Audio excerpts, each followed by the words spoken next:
Hey, and welcome back to Thoughts from the 305. I'm your host, En La Negra, and this week we're continuing that long journey through the intersections of Latinidad with a hard focus on the Black experience. Here with us today to continue the conversation, I have Dr. Danielle Clealand, author of The Power of Race in Cuba. Welcome, Danielle. Please tell us a little bit about yourself, your background, and how race in Cuba became a research interest. Yes, well, thank you for having me. I am currently an associate professor at University of Texas at Austin. I have an appointment in Latino studies and also in Black studies. And I've been here for about 4 years. I spent 8 years in Miami, but I am a native New Yorker. And so that is my kind of perspective when it comes to Blackness and Latinidad, living in New York for most of my life. And so my background, I have my grandparents on my mother's side came here from Puerto Rico. My grandfather on my father's side came here from Jamaica. So I'm very much a Caribbean ancestry, and I, have done a lot of work on the Caribbean because of that. And so, so I'm sure there are more stuff that will come out as we talk. Thank you. So let's get to it. One thing that I want to start off with, it is till this day astounding to know how many folks outside of the island of Cuba think that Cuba is a post-race society.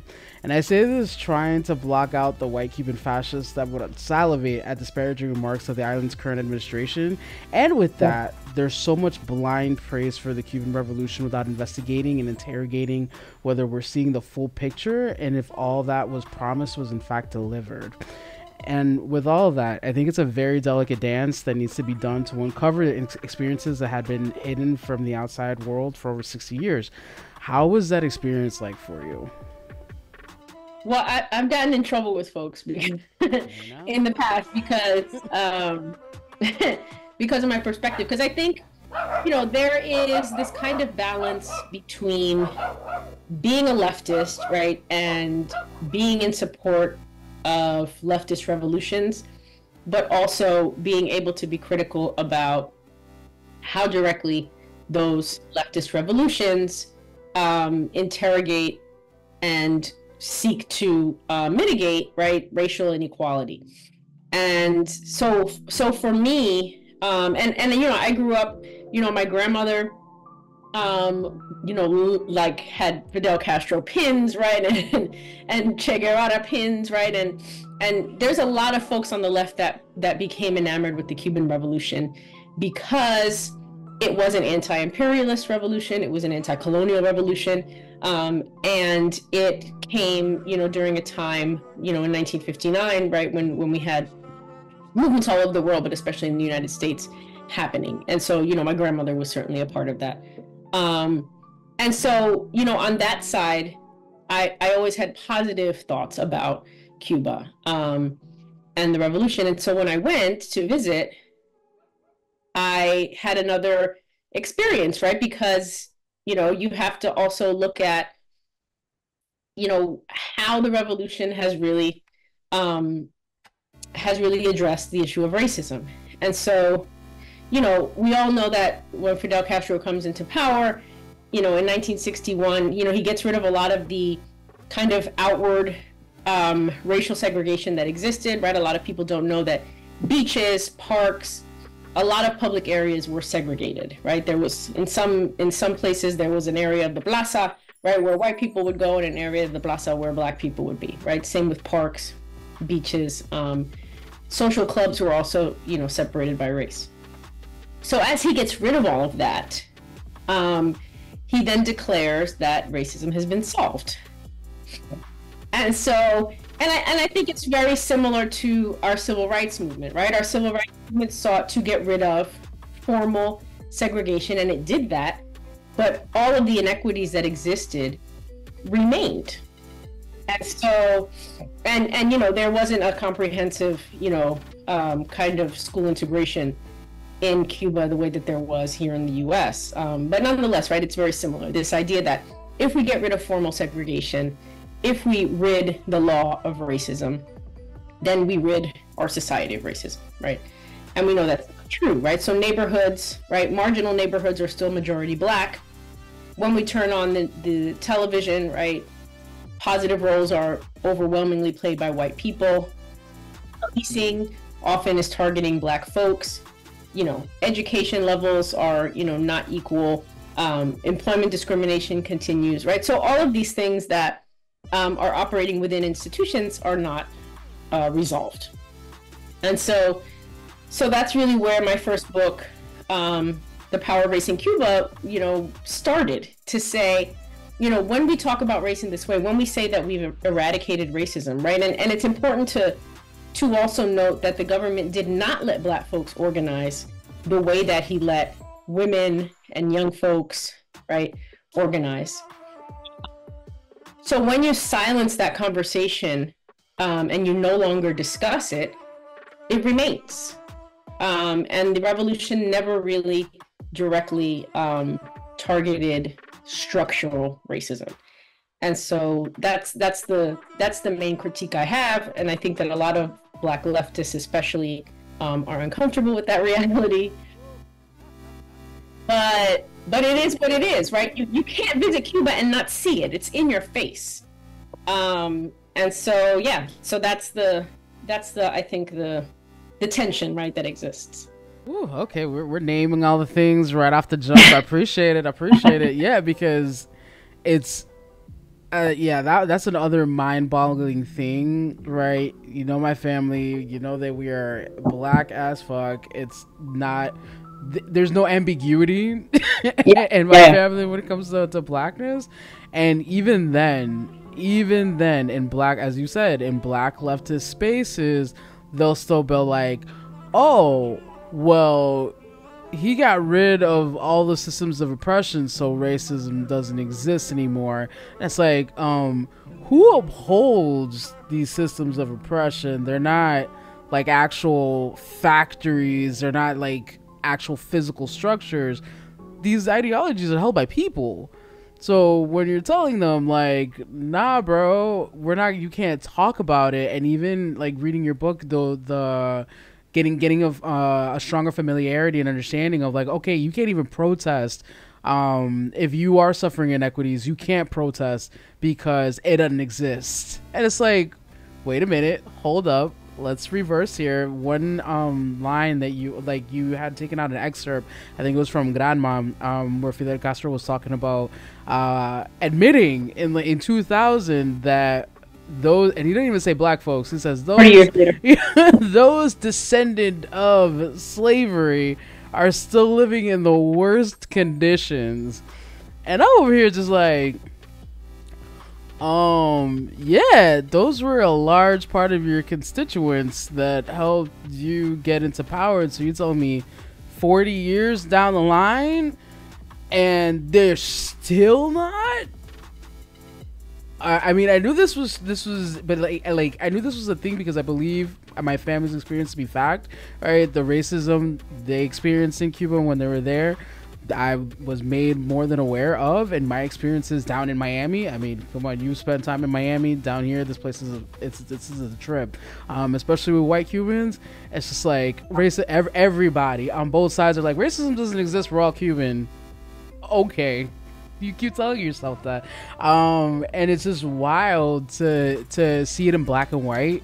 This dude admitting that, oh no, they're still living, and then it's like as the structures themselves start deteriorating, it's like, oh, so what does that even look like? So yeah, bringing that up, we just brought up that line, and I keep going back to it because it's just like 60 years, and it's the because he's no longer, right, he passed away, he died, then the Castros themselves are not the ones running the administration, because Raul, I don't know if he's still with us or he transitioned out. Yeah. It's the further away that you get away from the original ideology, right? I feel like that's usually what happens if the core peeps are not around, then stuff starts getting watered down. And because Cuba is a mixed economy, it's like, yeah, buddy, you still gotta engage with capitalism in some shape or form. So how is it? Like, and getting into the research, right, and starting getting into the research when we're talking about people upholding these ideologies, what was that experience like to like actually hear folks talk about or not want to talk about the issue of race in Cuba? Yeah, I mean, the only people that really did not want to talk about racism were folks that were connected to the government. I would say other than that, people were very open.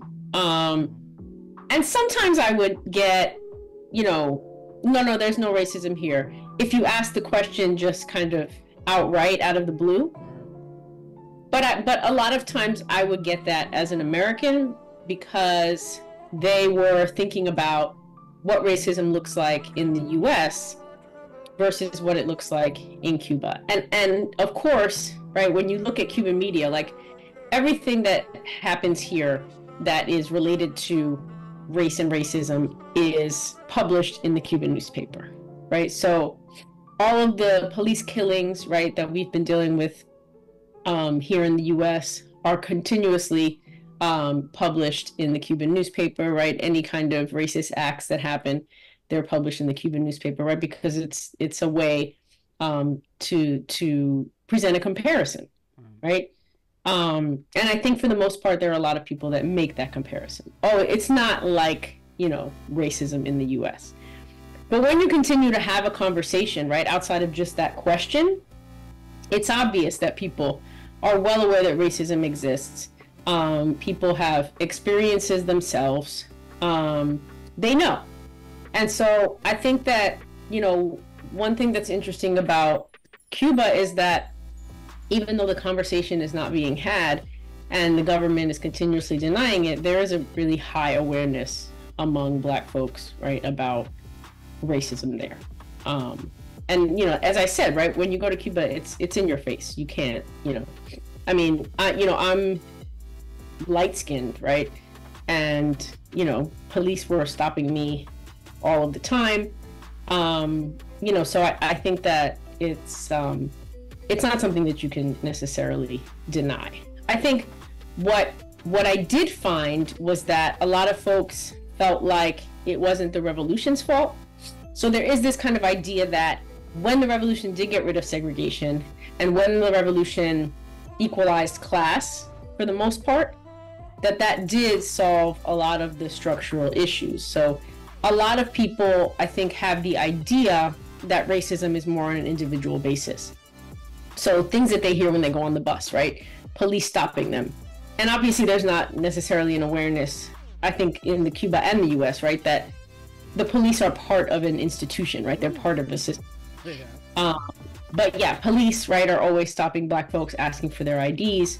So there are a lot of, different experiences that people have, but they often relate it to individual experiences. Dating too is a big one. When you date somebody white and their parents, visibly do not approve, right. That's also something, right? That's a reminder. Right. So yeah, it's this kind of individual versus structural conception of racism, I think, that gets blurred, but people know, right? They know what's happening. Right. And you're triggering a lot of thoughts, because when it comes to, right, we started at the top that the Cuban Revolution was anti-imperialist, anti-capitalist class struggle. It was, in its essence, it's a class struggle.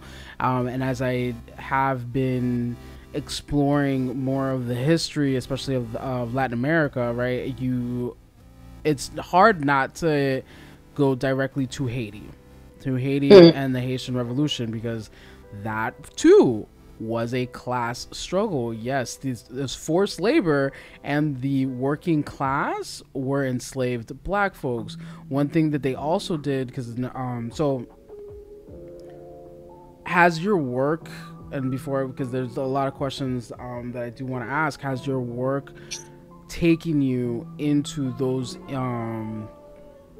parallel revolutions and where it was a class struggle? However, in Haiti, knowing that the divorce was made illegal in the 1801 Constitution, the women that helped in the Haitian Revolution were basically wiped off from the Constitution, and it's a very patriarchal society. So that's another example of like, okay, this was a class struggle, and quoting again the late great Fred Hampton, which I had gone into the previous episode, in that essay, it's a class struggle, goddammit. But I don't believe that it is just a class struggle, goddammit. Because like, what? So has your work, how often, or has it brought you to the Haitian Revolution and those parallels that exist with these two class struggles that happen within 100 miles from each other? Yeah, I mean, I think, with the Haitian Revolution, I think more about the Haitian Revolution in historical terms, as far as creating this kind of fear of Black resurrection about the entire Caribbean. Right. And so I think that certainly reverberated right throughout, and I would say beyond the Caribbean, right into Latin America. And so I think that, in that sense, that created a fear of, right, Black leadership, Black insurrection, the end of colonialism, the end of slavery, and it caused a lot of countries, Cuba included, right, to hold on tighter to slavery, right, and to this inferiorization of Black folks. But I think that, currently when I think about Haiti, I think more about the issue of colonialism, right? And so I think that, or neo-colonialism, right? In the present tense, where you have, these countries that, struggle to be autonomous, right? Be independent and be economically stable because the world, right, is against Caribbean independence and autonomy. And Haiti, right, was the first to experience that because they were completely written off by Europe and the United States, right, once they overthrew slavery. And so they've suffered more than other countries, but I think, it's the same kind of struggle. And so the revolution, the revolution survives because the Cuban Revolution survives because of the Soviet Union, right? The Soviet Union props them up for quite a while. After that, after the special period, right, an economic crisis, Venezuela comes in, right, with Hugo Chavez, and they, financially prop up the revolution.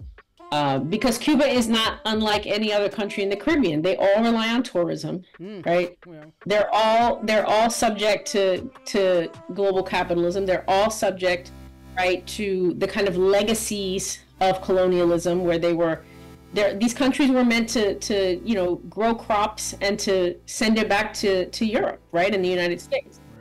And so they still don't, have the technology, right? They still don't have all of the advancements that other countries have. And so they rely on tourism. And Cuba's no different, right? It's just that the Soviet Union during the Cold War saved them, right? And then Venezuela saved them. And now what we're looking at without Venezuela, without the Soviet Union, is, right, they're going to start, I think, looking very similar to Haiti, right? It's a different political system and a different economic system, but they're in deep economic crisis. Crime is rising because of poverty, right? Because Cuba does not have, the larger power to kind of help them achieve economic stability. So I think, Haiti is there, right? But it's also this kind of system, within the Caribbean, where without tourism, right, most of these countries can't survive. Right. Ooh, yeah. All of that. And and it's like, I feel like I know the answer to this. But, just for funsies, I'll ask it. Do you think that the Cuban Revolution would have made it this far if the leaders had looked like the ones from Haiti? if these were black folk, if it was a black administration, if Fidel Castro was a black man, if Che was, if these were black men. No, it would have lasted a couple of years. It would have lasted a couple of years. So that's the other, that. yeah. Oh, yeah. You know, I just wanted to put it out there, like, there's no way that the U.S. wouldn't have nuked the bejesus out of that island if they saw another Negro uprising, and this time it's 90 miles away. Yeah. I just wanted to put that out there because as we talk about the black experience within Latinidad, there was one thing that you brought up, right? Because you are light skinned, and goodness me, it's the wars happening within the diaspora that always keep me just like, what is happening here? We referenced the black leftist movement earlier on, and the tension, right? There was a great word for it. The tension that arises when you speak on, well, this this pedestal that you have the Cuban Revolution on it's not incorporating everything that is happening today, especially to black folk. There's always this, oh my gosh, and it's what's popping up is like when folks are like, oh, but I thought you don't look Spanish, and it's like, bro, what does that even mean? When it comes to Latin America and the Caribbean, the caste system there is similar to that. It's not dissimilar to the one in the US. However, I think the European nations, the system was already set up in a complex way from the jump, because the middle class were mulattoes, the middle class were mixed race folks, and then but when you're keeping track of black folks, like if they were cattle, yeah, of course you're gonna know who's who and who's what, whose lineage comes from where, especially when on the flip side it's the small white elite. So as you do this work, really talking about and bringing to light the experiences of black folks in Latin America, do you also, as far as like I don't know how to say this, when language is used to describe Latinos, black people are not included, right? When people talk about Latinidad, they're not talking about black people, even though over 100 million strong down there. How do you navigate those conversations? Have you had to navigate those conversations? It's like, no, like the oppression of black folks also, because Latin America the thing started in Latin America. So how do you navigate those conversations, and have you had to address the ignorance, but is like people adopting the language of colonizers, like Latinos are all mixed, mestizo, light brown paper bag. So how do you move through those conversations? Yeah, I think, well, first I want to say that, in Miami, yes, I'm light skinned, but in Miami, I was not considered to be Latino. And so I think that, while there were, I mean, if we go historically, right, while there were mulattoes that did ascend to the middle class, most of the middle class was white. Right? And so, yes, there were some that were able to attain a certain level of privilege, sometimes that black folks were not, right? But they didn't necessarily make up the middle class. And so, many of them were, right, part of working class. But today, I mean, I think, yes, I mean, we, in this country, Latinos have adopted this idea that we are all mixed, right? Latinos are termed brown.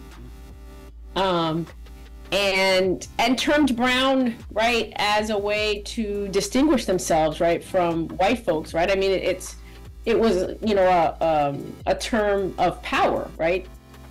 But at the same time, it makes invisible the fact that we're extremely racially diverse, right? There are white Latinos, there are black Latinos, there are Asian Latinos, right? And so, the brown does kind of harness, right, this kind of mix and the indigenous heritage, but it doesn't take into account these other groups. And so, you know, I mean, my work, you know, so the work I'm doing now is very much centered in the US, and not in the Caribbean. And so I'm doing work on Afro-Latinidad in the US. I'm doing work on, you know, trying to kind of dispel this idea that we can look at Latinos as one group without paying attention to race, right? Because if we're doing, you know, let's say we're doing surveys, right? Or we're doing polls, and we're polling white people, we're polling Black people, and we're polling Latinos. It doesn't make sense, right? Because within the Latino group, there are Black Latinos, right? There are white. So it's like to make this group, right, without thinking about race is kind of, you know, it doesn't make sense. So I've been doing that work, you know, scholarly, but also, you know, like in our everyday lives, right? We deal with it, you know, and you know, when I was actually just at a restaurant here in Texas the other day, and I was with two Puerto Rican women who were white Puerto Ricans, and the Mexican waitress comes up to us, talks to the two women in Spanish, and then talks to me in English, right? You know this because it happens all the time. 100%, yeah. And I talked back to her in Spanish, right? And then she talked back to me in Spanish, right? And it was fine. But I always notice, right, that my, you know, and this is, right, as I said, being even lighter skinned, right, with you know, with curly hair, it doesn't, right, I'm still outside of that group. And so that would happen all the time in Miami. And after a while, I started getting annoyed, right? And I would start asking people, "Why are you talking to me in English?" Oh my gosh, yeah. And they would say, you know, "Oh, you know, say," and I was like, "Is it because I'm Black?" No, señora. And then, you know, and of course they would. Okay, DK. But I would start asking people because I started getting frustrated. Because in Miami, it was they doubled down, you know, so they speak to you in English, and then you speak back in Spanish, and then they keep speaking to you in English. They won't accept that, you know, normally someone would say, "Oh, you speak Spanish," and then they just, right, continue Spanish. No, Miami, they'll keep talking to you in English because what you've just said in Spanish does not compute. At all. And if they do, you know, they'll say, you know, "Oh, where did you learn Spanish?" Right? And like, "In my family," right? And this is something that in New York, right, I'd never been asked, right? In New York, people will speak to me in Spanish all the time because they assume I'm Puerto Rican or Dominican, right? They assume I'm Caribbean. Right. And there's that different perception of what Latinidad looks like. But in Miami, right, it's a completely different experience. And it's really what inspired me to do this work in the US, because I was like, you know, this is a crazy place. It sure is. Especially because Cuba is a majority Afro-descendant country. And so it's like, in Cuba, I'm always mistaken as Cuban. So why is it that in the US with white Cubans, you, right, are not understanding how I could know Spanish? So it's this, you know, it's this kind of, you know, definitional, right, thing that happens in Miami where, right, Latinidad becomes defined as whiteness, and it changes, right? Something happens over the Florida Straits, right? And it changes and it becomes white. And so that's really a lot of what I'm doing, right, with the work, with the oral history of right, Black Cuban migration and experiences in Miami. I'm talking about, right, how Black Cubans built community, but I'm also, and you know, how they navigated Jim Crow, right, and all of that. But I'm also talking about how white Cubans completely, right, excluded them from their community, right, from living in Little Havana, from living in Hialeah, right, all the employment discrimination, right, all of the microaggressions, right, all of the outward aggressions. So yeah, so it's, and I don't think, I mean, so my work is on Miami, and I do think that Miami is different, right, than other places, but I don't want to give the impression that Miami is the only anti-Black Latino space, right, because that exists everywhere, right? We have a problem of anti-Blackness within our communities, whether it be in New York, right, or California, or Texas, or wherever. So yeah, I mean, it's just kind of, I think, you know, Afro-Latinidad right now is kind of trending. Yeah. But it's something that, you know, we just have to kind of keep talking about, and keep bringing to light, And even within my own discipline, right? I'm a political scientist. I keep kind of telling my colleagues, right? This is about race, right? You think it's about just Latinos, but it's not. It's about race, right? Why are some Latinos voting for Trump, right, more than Black folks? It's about race. It's about whiteness, right? And we have to look at whiteness among Latinos because, it's important for politics. It's important for identity. And it's important for Black lives, right? To understand, right, what kind of exclusionary practices are happening. Right. So, yeah. Ooh, my goodness. Yeah, all of that. And I always love having the conversation with Black Latinos because, we do make up a minority in the United States. Yeah. And I can't really, fully comprehend the audacity that some people have, especially in Miami. Oh my gosh. This is just a couple weeks back, and it's I love my coworkers because they don't speak Spanish, but immediately as Black women, they can recognize the microaggression instantly because they know, right? Just experience it in a different language. And this woman, oh my gosh, she's trying to take this chair that I'm saving for my coworker. I tell her, I was like, you know what? I'm gonna say this in English.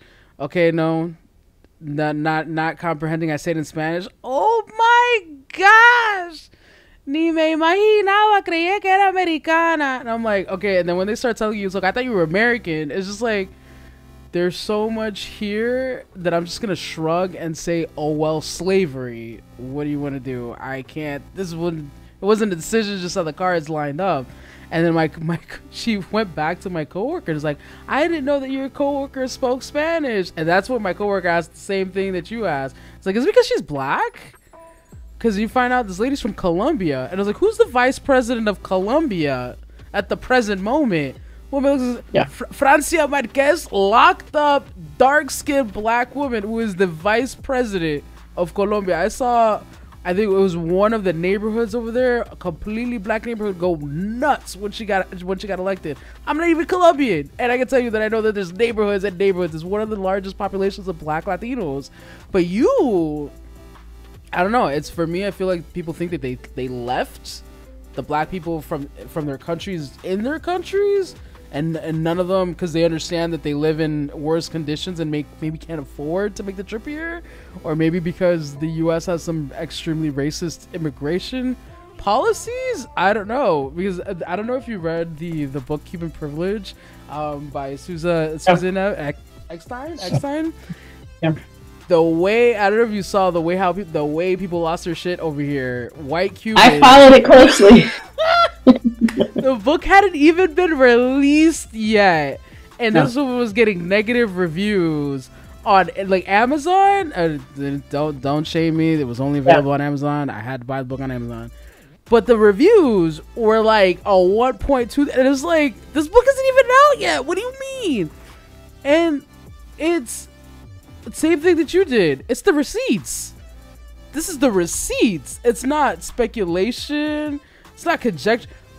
Here are said immigration policies and the people that took advantage of, because I don't know about you, but I don't know any Black people that can use expired visas to come to the United States when their country's in turmoil. I saw that and I was like, girl, no they did not.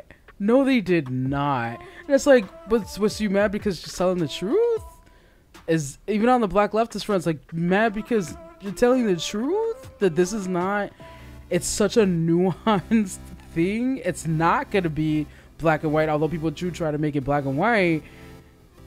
I wonder, what do folks really truly mean when they say black is not a monolith? Because they'll say it, and then you're eliminating an entire group of people that have had that shared struggle from the jump. So is black not a monolith, or is it a monolith but you're just not, like, it's always very intriguing. But yeah, for folks out there, and I really do need to incorporate a video component to my podcast because facial reactions are golden. But the Cuban Privilege, in addition to the Power of Race in Cuba, like, I think they accompany themselves, like, it's such a great pairing read, because it's like, well, this is what happened immigration wise, why there's so many elite white Cubans in Miami and Florida, but they're and where are the black Cubans? Oh, like black, because everybody thinks that Celia was the one. Celia Cruz was the one. Yes. She's our soul. I love Celia. Listen, hey, you can't talk anything about my girl. And she wasn't just the one. Yeah. That's the part that's always just like, okay, we got Azúcar, we got Kimbara, okay. And then she was the last remaining descendant of the black folks that went to Cuba. It's kind of wild. It's kind of wild, but I am not surprised that you've upset people. Yeah, I mean, we'll see how this book is received. I'm definitely ready for the backlash. I'm not afraid of it. But I think that people are going to react the way they react. I mean, we talk a lot about the way that white Cubans purposefully kept black folks out, right? Sometimes it was as simple as a property owner, right, not renting to a black person, but sometimes it was also institutional, right? Like the Cuban American National Foundation was given the authority to admit a certain number of migrants from Spain, right, that were Cuban. Yeah. And they got to choose who those people would be, separate from the federal government completely, right? And they were admitting only white people on purpose, right? And we have, interviews that say that. And so, I think it's something that certainly will be not well received by certain groups. But I'm really excited about it because it's stories that, people just don't know. And so it's a whole history, right, of black folks, how, as I said, right, how they built community, right, how they stuck together, all of the solidarity networks, but also, right, all of the BS that happens with white Cuban racism. And speaking of BS, right, we know that you don't have to be white to adopt these ideologies or expectations. One interesting amendment that I read in your book was the Morua Amendment.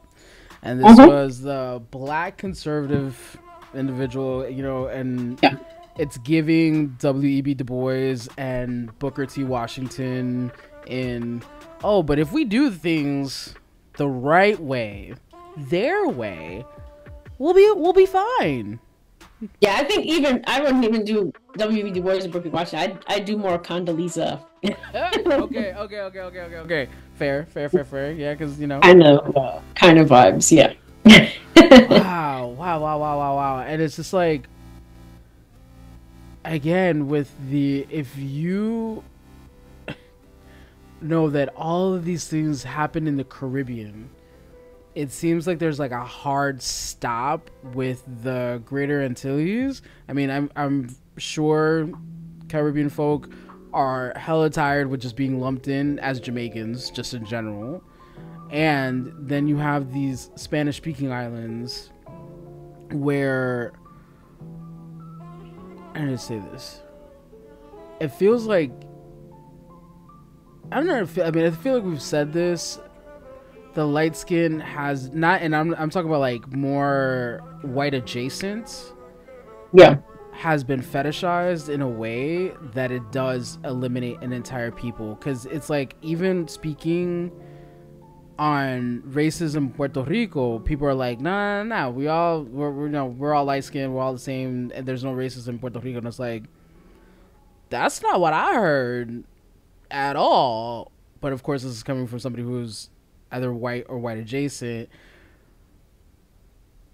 How, because it might be a loaded question, because it's just like exhausting to try to correct that narrative. Yeah. I don't think, how do you correct it? Is that not even how do you correct it? It's just like, how do you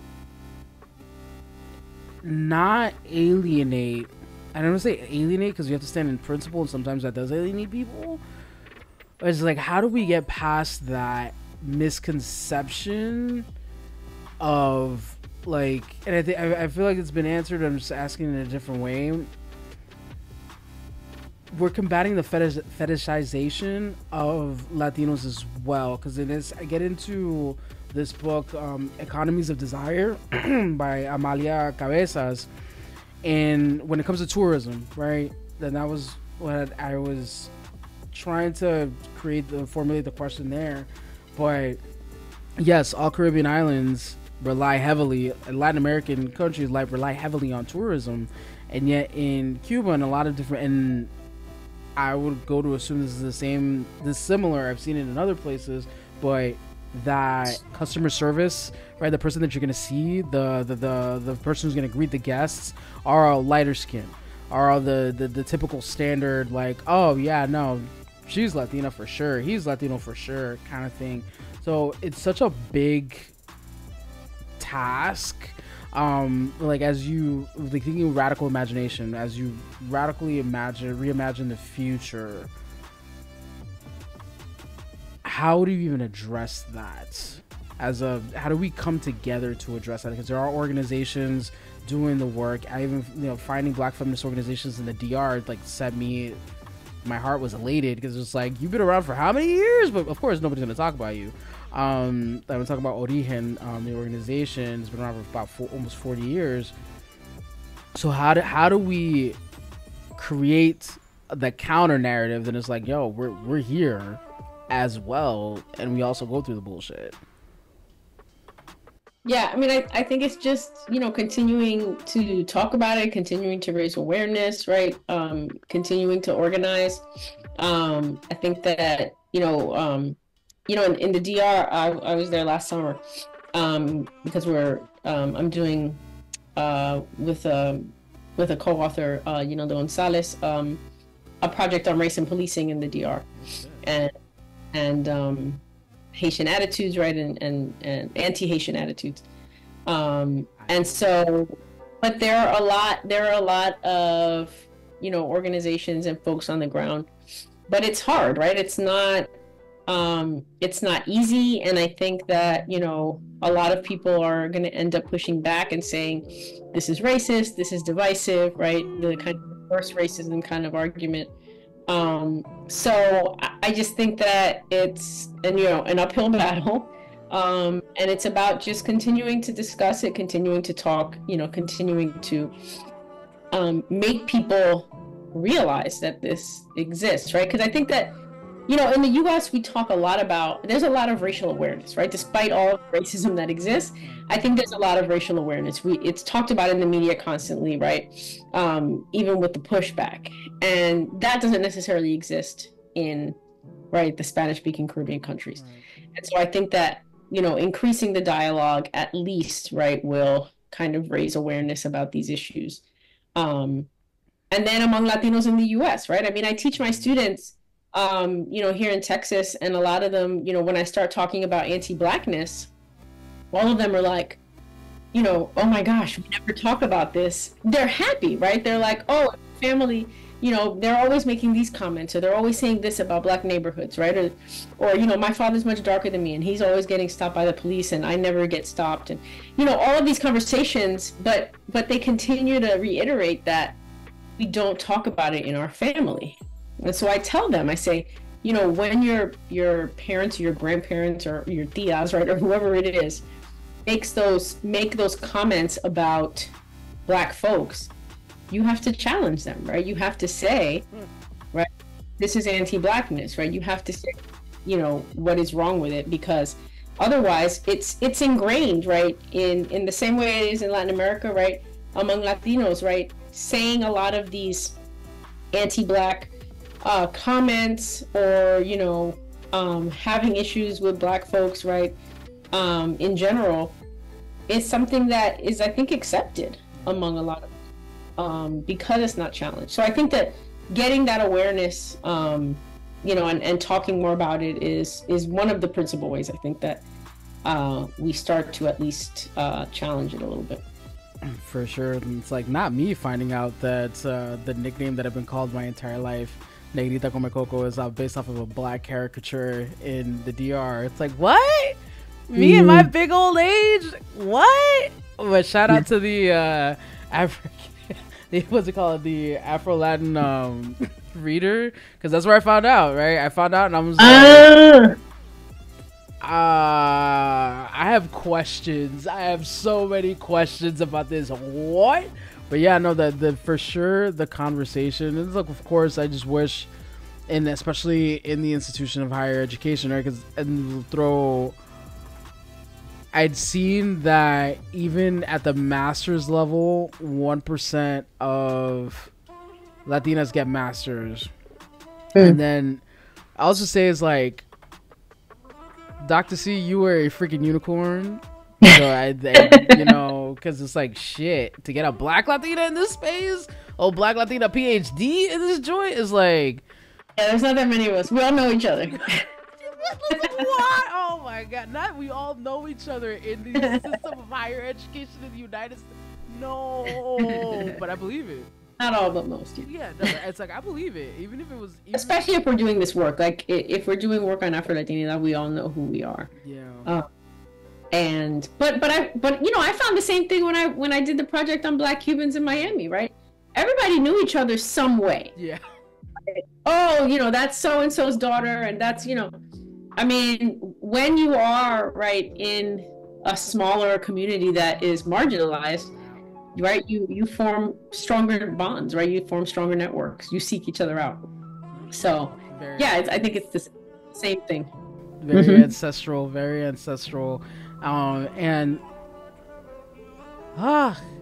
there's so many questions, and having the conversations. Like the putting out the books, making it accessible to the peeps, right? Because, and I do want to like emphasize that, yes, these are scholarly works, but fortunately, it's written in a way that anybody could really, I really despise the scholarly works that are just like, yo, why do I have to read this shit with a dictionary kind of thing? You really did not want anybody to read this. But it's you know exactly which books you've seen them. It's just like, this is not meant for the general public. Got it. And this is coming from somebody with 2 masters. It's like, why do I need a dictionary to read this? But there are some academics that write for the academic community, I think. Right. But I mean, I've always wanted my books to be accessible. And also, with this project, with the Black Cuban Migration Project, we're making a digital archive. So if there's not, right, if you don't read the book, right, we're going to have everything on a website. I filmed a lot of the interviews. I filmed an interview with your dad. And so we're going to have clips of the interviews on housing, on employment, on policing, on education. And then I also want to include maps of segregation in Miami, right? So people can see that yes, when folks came in 1959, they had to deal with redlining and they could only live in the Northwest area. But if you look at the 2020 census map, it looks the same. And so you really want to kind of map, what Miami residential segregation has looked like throughout the decade. So I'm really excited about the digital project because that's really going to be accessible to everyone. That's awesome. And yes, I'm not surprised you interviewed my dad. My dad is definitely one of the elder Cubans in Miami that knows everybody who knows everybody. Yes.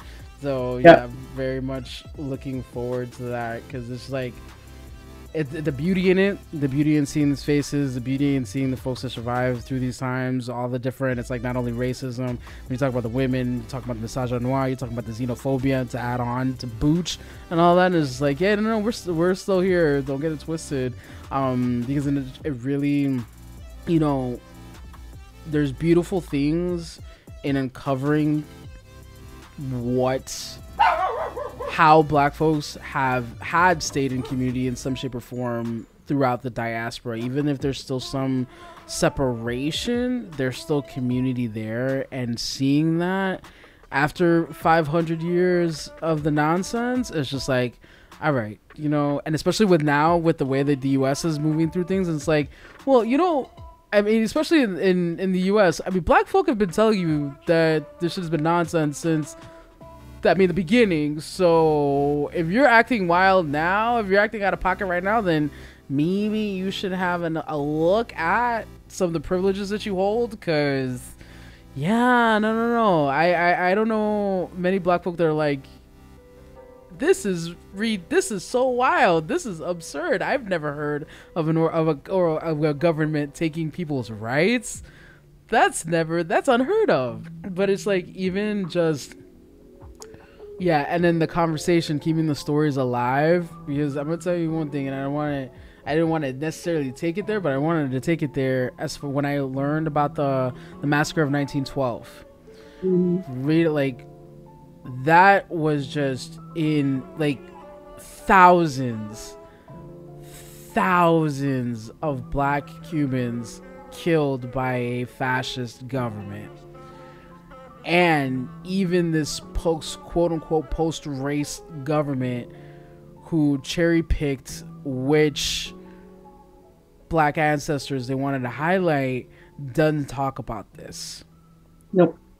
Black people did this. A black person brought this out. And it's important you say that, because I think it's really important to say that the revolutionary government has never taught about this, because it would be easy to teach, because it goes right in line with their narrative about, right, the racist past and the anti-racist present. Right.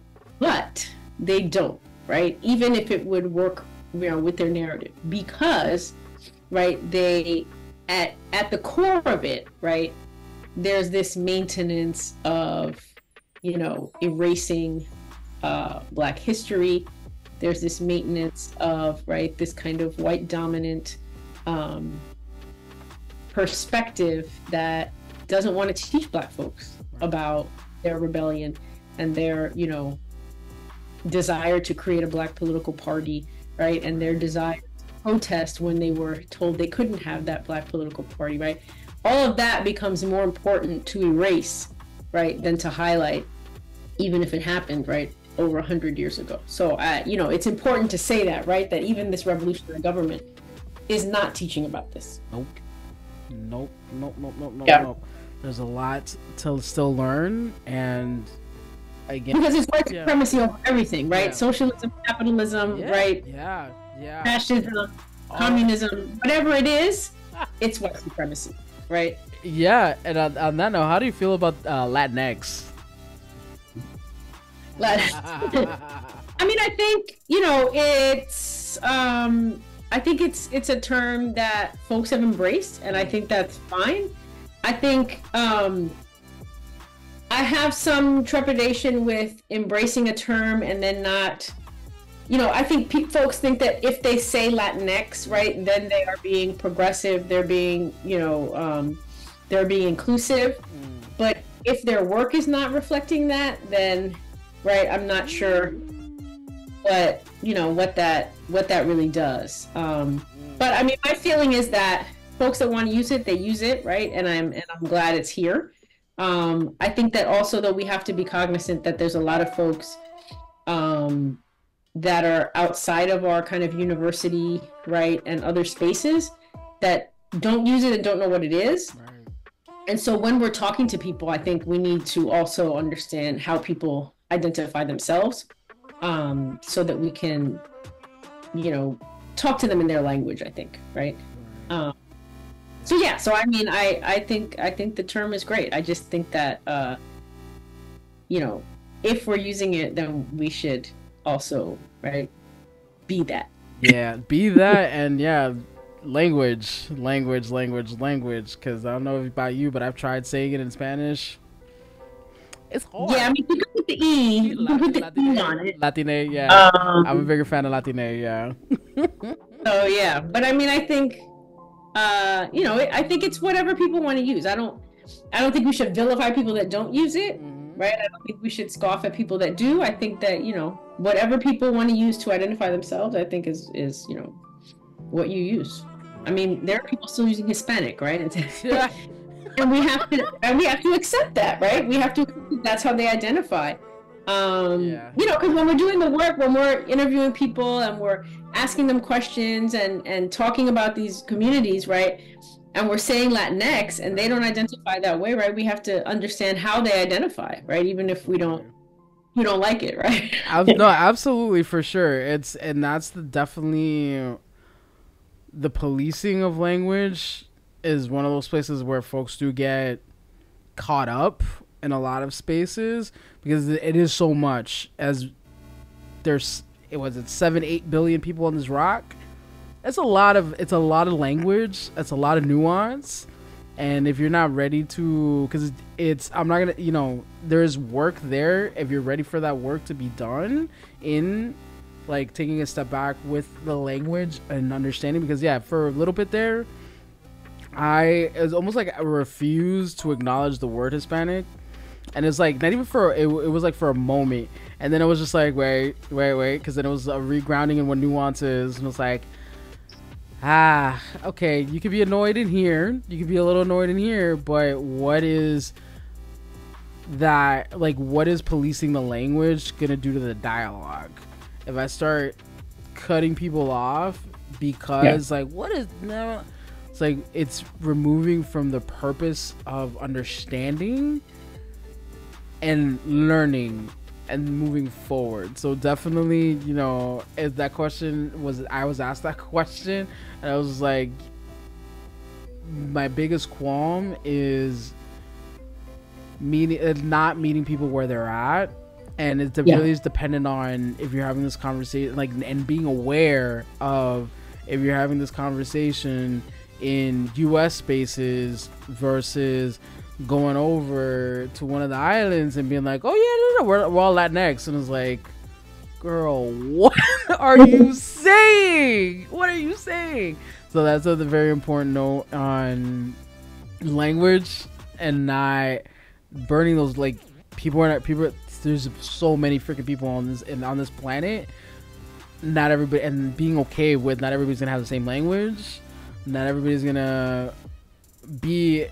And then there was a section where you talk on folks sometimes don't even want to be in radical spaces. They just want to be. Some people just want to be and keep it moving. Not everybody is going to. And I was really trying to sit with those great points that we were talking about Black consciousness and what do you do with that? Because there's such an expectation that if you find out all of these things that have happened, that there's going to be an urge to get up in arms and burn stuff down, when in reality it's like a lot of folks, especially with the history, I was like, folks are tired. Stability is great, and sometimes I just want to be stable. And that was like, I don't know if you want to add a little bit more on that, but it was a really great, and I think a lot of more folks are having that conversation, and it's just like, yo, not everything has to be about burning the stuff down, even though it needs to be burnt down. There's some people, like, understanding what trauma does, what being Black and having the generational trauma, just trickle, what it does to, how do you say this? There's the privileges in being stopping, because activation, we've been activated for generations. It's like, yes, this is, we know it's there, but what is wrong with just being? In order to get some, like, your thoughts on that, because it's really interesting, because there's so much pressure, so much peer pressure, especially. It's like, why aren't you doing anything about it? It's like, yo, rest is part of my radical my part of my radical rest, because this thing is not killing me prematurely like as killed generations of people. No. So how are you seeing folks sit with that it's like people just want to be? Sometimes people just want to be. I mean, I think there's a difference between people that that are aware of what's happening, right, with politics, that have a certain politics within them, but maybe are not on the ground all the time, right, in these spaces doing the work, versus somebody who just doesn't care, is checked out, right, or is even, right, moving to the other side because they think that that's the way to achieve success, right? So I think there's a lot of different approaches besides just the one that is, continuously invested in radical politics. Because I've heard a lot of people that are conservative, right, that will say, oh, there's racism, but it can't affect me if I work hard, right? And so they take on this kind of, lift you up by your bootstraps kind of mentality. And then they end up voting for, somebody like DeSantis, right? Or Trump, there's a lot of different, I think, positions you can take. There's some people that just don't care and they're not voting at all. And I feel like we're in a crisis right now where nobody can afford to not care. So I don't know. I think I'm fine with the folks that are gonna vote, right? And that are going to talk about, right, what is happening, and that are going to maintain awareness, but don't need to be, right, out all the time doing the work, because that's taxing, right? And none of us the hardest thing about sustaining protest movements is the time that you have to invest. So that I think we all have our different ways, right? But I think the folks that are checked out or that don't care about what's happening, I think that's the real bridge that we have to build to get them aware. Because if you don't know what's happening, then that's detrimental to all of us. Right. Nuance, so much nuance. But this is it's not yes or no. It's not good, bad. It's not these extreme poles that we've gravitated to. It's like, no, we move forward in the murk that's in the in between. That's where the real awareness, I think, comes to play. But it's also like how to meet is nuance and how to meet people where they're at. Yeah, and I mean, when you think about the U.S., right? If every Black person in the South voted, our politics would look very different. So not everybody has to be in the streets, right? But people also need to be aware of what's at stake. And, politics would look very different in places like Mississippi and Louisiana and even Georgia, right? As you saw, right? Georgia, voted for Biden. And so, so if all of the Black folks are going out and voting, at the very least, our politics are going to look different. They count on us not going to the polls. They specifically make it harder for us to get to the polls, right? That's what the voter ID laws are about. That's what closing offices are about. And so, they bank on a lot of us not participating so that they can continue to do the kind of things that they're doing. Right. And yeah, that part of like limiting access to the polls, whether it be physically or if the polls are open between 7 and 7 a year at least, people work, all that jazz. And one big thing when it comes to voting that has the encouragement not to vote, that's been a big thing, even on the left side. It's like, why are you gonna vote? It's the same shit over and over again. I mean, my knee-jerk reaction is to just go to the poll and do the thing. It's not the same shit. Right. No. Yeah. It's. But go finish that thought though. No, I mean, the kinds of arguments about Democrats and Republicans, right, being from the same, seeking to give us the same result, right, or coming from the same place. Yes, right, our politics are deeply affected by money, but having a different Supreme Court, right, changes a whole lot for folks' everyday rights. And so it's not the same thing, right? Whether you Republican or Democrat. There's a big difference, and I think right now, especially, people are finally taking note. Yeah. No, there's definitely more awareness, and I think the sticky situation is because hope is a discipline, right? Quoting Miriam Kaba, hope is definitely a discipline. So how I think the biggest challenge is going to be how to instill enough hope in especially Black folks to go to the polls. Because it's I think that's the biggest thing, because it's not necessarily without merit.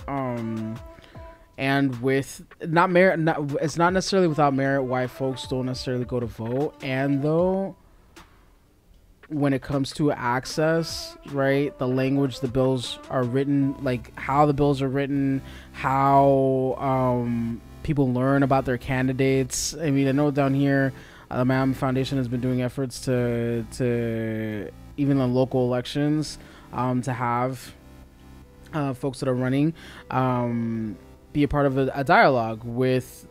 It's an open Zoom call. People can join and you can ask questions, to a certain extent, because it's still being policed.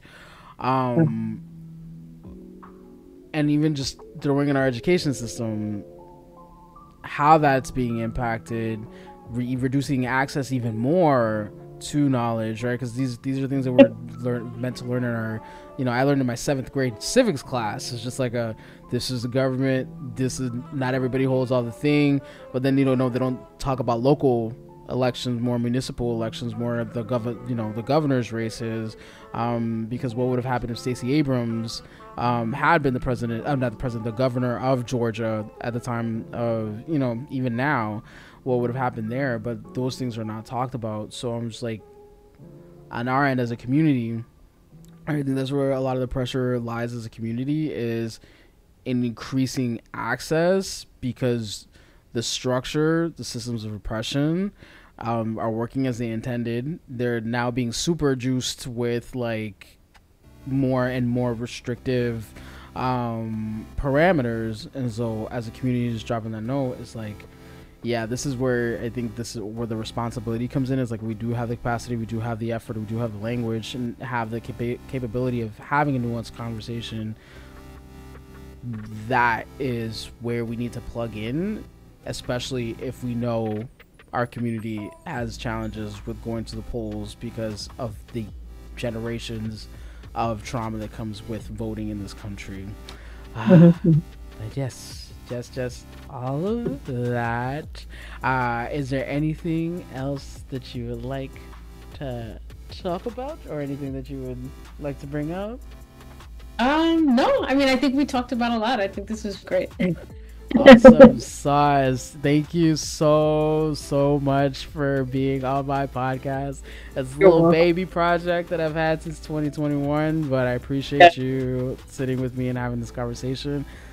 Love the power of race in Cuba. Definitely recommend. Please be on the lookout for the Black Migration project that you're working on. It's going to be a book, and it's also going to be a digital archive. And so with that, this has been Thoughts from the 305. I'm your host, Ana Negra. Take it easy.